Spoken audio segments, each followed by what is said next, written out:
ஏனென்றால் நாங்கள் மாணவர்கள் போராடினோம், எதிர்க்கட்சிகள் போராடினார்கள். சீமான் 3 மாதத்தில் ஒரே ஒரு போராட்டத்திற்கு வந்தார்.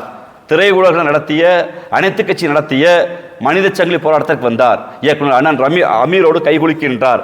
அந்த புகைப்படத்தை தவிர அடுத்தவர் என்ட்ரி ஆனது எப்படின்னா, பாராளுமன்ற தேர்தலில் திரையுலகினர் கட்டமைத்த பாராளுமன்ற தேர்தலுக்கு எங்களுக்கு என்ன அச்சம் வருதுன்னா, தமிழீழத்தில் பார்த்த செய்தியை சிங்கள உளவுத்துறைக்கும் பன்னாட்டு உளவுத்துறைக்கும் இங்குதான் புலிகளுக்காண்டு காட்டி கொடுத்து விட்டு அந்த போர் முடிவுக்கு வந்த பின்பு சூசி அவர்கள் பேசியதாக சொல்கிற 1 நிமிட ஆடியோ வைத்துக் கொண்டு தான் அவர் இந்த வரை அரசியல் செய்து கொண்டிருக்கிறார்.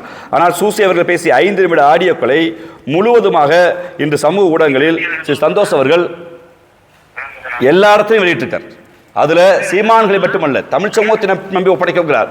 ஆனால் மேதகு பிரபாகரன் அவர்கள் இறந்து விட்டார் என்று தெரிந்தும், கொல்லப்பட்டு விட்டார் என்று தெரிந்தும் இளைஞர்களிடம் ஒரு எழுச்சி வந்து விடக்கூடாதற்காக திட்டமிட்டு அவருடைய இறப்பை மறைத்து தமிழ் சமூகத்தில் எண்ணிடங்காத இளைஞர்கள் அரசியலை அவர் இன்னும் சொல்ல போனால் திட்டமிட்டு சேர்த்திருக்கிறார், வாழ்க்கையை சேர்த்திருக்கிறார். ஈழப்போருக்கு பின்பு பொதுவெளியில் சவால் விடுகிறேன். அவரோடு பயணித்த நாம் தமிழர் இயக்கத்தை ஆரம்பித்த ராஜீவ்காந்தி என்கிற முறையில் பொதுவெளியில் சவால் விடுகிறேன். எங்களை போன்றவர்கள் நாங்கள் பொதுவெளியில் வழக்கறிஞராக இருந்து கொண்டு தனித்தமிழிலுமே தீர்வு, அங்கு நடந்தது இனப்படுகொலை என்று ஐநா மன்றம் வரை நாங்கள் பேசினோம்.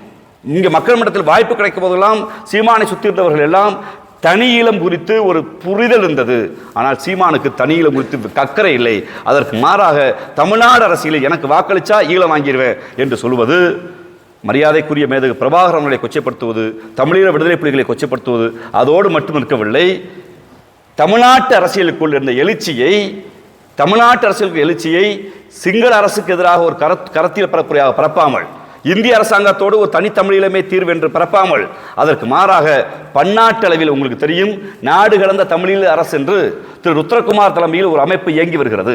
திபேத்தில் இருக்கிற நாடு கடந்த தமிழ் அரசு போல் தமிழீழ அரசு இயங்கி வருகிறது. அந்த அரசோடு அவர்களோடு முரண்பாடு, பிரிட்டிஷில் இயங்கி வந்த தமிழீழ விடுதலை புலிகளோடு முரண்பாடு, ஐநா சபையில் மனித உரிமைக்குள் சுவிட்சர்லாந்தில் இயங்குகிற அங்கு இருக்கக்கூடிய ஜோசுவா அண்ணன் போன்றவர்களோடு முரண்பாடு, இந்த பன்னாட்டு சட்ட ரீதியாக இயங்குகிற எல்லா அமைப்புகளோடும் முரண்பாடு கொண்டு தனக்கொன்று ஒட்டுக்குழுக்களை உருவாக்கி பன்னாட்டு டயஸ்பரா தளத்திலும் தமிழீழத்தை நீர்த்து போக செய்திருக்கிறார்.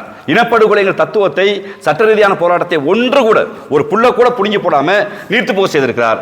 திட்டமிட்டு ஈழ மண்ணில் காட்டி கொடுத்தது மட்டுமல்லாமல் தமிழ்நாட்டில் வந்த அரசியல் எழுச்சியை மட்டுப்படுத்தி வைப்பதற்கு இவர் காரணமாக இருந்திருக்கிறார். நேற்று மிக முக்கியமாக ஒரு செய்தியை சந்தோஷ் குறிப்பிட்டிருக்காரு, அந்த தனியார் தொலைக்காட்சிக்கு. தமிழ்நாட்டில் அடைக்கலமாக தமிழ்நாட்டிலிருந்து வேலை செய்து கொண்ட தமிழீழ விடுதலை புலிகளின் போராளிகளை அவர் காட்டி கொடுத்தார் என்று அதற்கு சிரஞ்சீவி மாஸ்டர் என்கிற பெயரை பயன்படுத்தி இருக்கிறார். அவர் எனக்கு நன்கு தெரிந்தவர், அவரின் வழக்கறிஞர் நான் என்கிற முறையில் சொல்கிறேன். அவரை காட்டி கொடுத்தவரே சீமான் தான். ஏனென்றால் ஒன்று ஈழத்தை காட்டி கொடுத்தது, ஈழ ஆதரவாளராக இருக்கிற போராளிகளை இவர்கள் என்று எல்லோருக்கும் காட்டி கொடுத்து இந்த போராட்டத்தை மட்டுப்படுத்த செய்தவர்.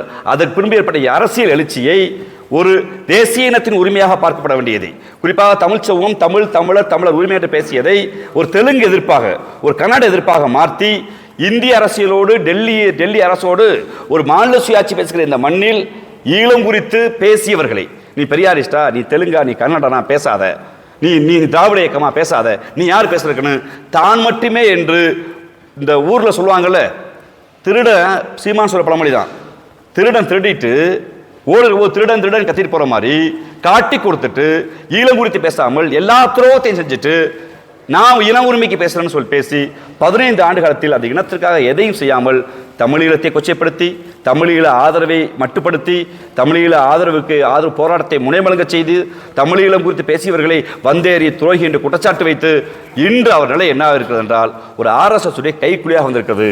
ஒரு படத்தை உங்களுக்கு காட்ட விரும்புகிறேன். இது இன்னைக்கு திரு சீமான் வச்சிருக்க வாட்ஸ்அப் ஸ்டேட்டஸ். சீமான் வச்சிருக்க வாட்ஸ்அப் ஸ்டேட்டஸ், அவருடைய பர்சனல் நம்பர் தான் காட்டுங்க.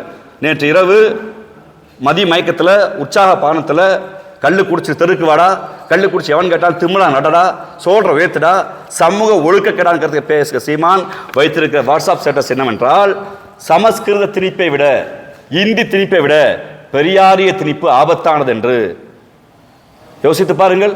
தமிழ்நாட்டில் சமஸ்கிருதம் படித்தால் தான் மருத்துவம் படிக்க முடியும், தமிழ்நாட்டில் சமஸ்கிருதம் படித்தால் தான் பட்டம் பட முடியும் நிலையை மாற்றி சமஸ்கிருதத்தில் தான் தமிழ் பிறந்தது என்று ஒரு கோட்பாடு சொல்லிய போது தமிழ் தனித்த மொழி என்று அரசியல் களத்தில் பண்பாட்டு களத்தில் வென்று காட்டியவர் தந்தை பெரியார்.